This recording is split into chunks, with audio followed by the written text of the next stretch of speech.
ગણાતા ગોંડલ માર્કેટ યાર્ડમાં ડુંગળીની આવક છે તે કરવામાં આવી હતી, ત્યારે કેટલી ડુંગળીની આવક થઈ અને શું ભાવ મળ્યો જુઓ વિગતવાર.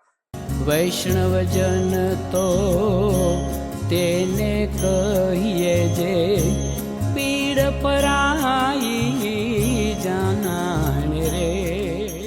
નવજીવન ન્યૂઝ ઉપર હું છું ક્રિસ પટેલ. સૌરાષ્ટ્રનું અગ્રીમ ગણાતું ગોંડલ માર્કેટ યાર્ડમાં ગઈકાલ સાંજે ડુંગળીની આવક કરવામાં આવી હતી, જેમાં 20 થી 22,000 કટ્ટાની છે તે આવક થવા પામી હતી. અને ભાવની જો વાત કરીએ તો 400 થી લઈ અને 1,000 થી વધુ ભાવ છે તે અત્યારે હાલ મળી રહ્યા છે ડુંગળીમાં. ત્યારે આ મામલે અમે યાર્ડના અધિકારી સાથે હિતેશભાઈ સાથે વાત કરી, ત્યારે તેમને શું કહ્યું તે પણ જાણો.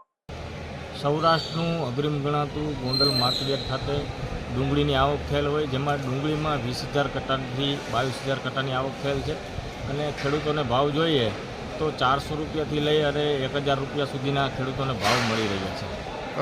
આ ભાવ મળવાનું કારણ શું છે આટલા બધા? આ ભાવ મળવાનું કારણ એ છે કે ખેડૂતોએ આ જે પીળીપત્તી ડુંગળી છે તે મેળામાં સ્ટોક કરેલ હોય, અને સ્ટોક કરેલ હોય એના હિસાબે અને જન્માષ્ટમીના તહેવારો આવતા હોય, જેથી ભાવમાં ઉછાળો જોવા મળે છે. અત્યારે હાલ આવક ચાલુ છે કે બંધ છે? હાલ અત્યારે ગોંડલ માર્કેટ ખાતે 24 કલાક ડુંગળીની આવક ચાલુ છે. આવનારા દિવસોમાં ભાવ વધારો થશે કે ઘટાડો? આવનારા દિવસોમાં જોઈએ તો એવું લાગતું નથી કે ભાવ વધુ રહે, અને ડુંગળીમાં બગાડ ઝાઝો હોય તેથી ભાવ ઓછા રહે. આ હતા હિતેશભાઈ, જેના દ્વારા જણાવવામાં આવ્યું કે 20 થી 22,000 કટ્ટાની છે તે આવક થઈ હતી. અને ભાવની જો વાત કરીએ તો 400 થી લઈને 1,000 થી વધુના ભાવ છે તે અત્યારે હાલ ખેડૂતોને મળી રહ્યા છે. ત્યારે આ ડુંગળી છે તે સ્ટોરેજ કરેલી ડુંગળી આવતી હોય તેવું પણ છે તે જણાવવામાં આવ્યું હતું. અને ડુંગળી છે તે અન્ય જિલ્લાઓમાંથી આવતી હોય છે, જેવો અમરેલી, ગીર સોમનાથ જેવા અનેક જિલ્લાઓમાંથી આ ડુંગળી છે તે આવતી હોય છે. ત્યારે આ મામલે અમે વેપારી સાથે વાત કરી હતી, ત્યારે વેપારીએ શું કહ્યું તે પણ જાણો. તમારું નામ? રાકેશ પાનસુરિયા, ભારત ટ્રેડર્સ, ગોંડલ સરદાર માર્કેટ યાર્ડ B35. રાકેશભાઈ, શું કહેશો? ડુંગળીના 1,000 સુધી ભાવ બોલાયા છે, ભાવ બોલાવાનું કારણ? માલની ક્વોલિટી વીક છે, એના હિસાબે બજારો ટકી ગઈ છે, અને હજી આગળ જતા થોડુંક સુધારો હજી આવે એવું દેખાય છે. કારણ કે સારા માલની ડિમાન્ડ રહેવાની છે, અને તહેવાર આવે છે ઉપર. તહેવારના હિસાબે, સાતમ આઠમના હિસાબે સારા માલ બધા 900 થી 1,050 લગી માલ વેચાણા છે. આવનારા દિવસોમાં હજુ પણ ભાવ વધી શકે કે ઘટી શકે?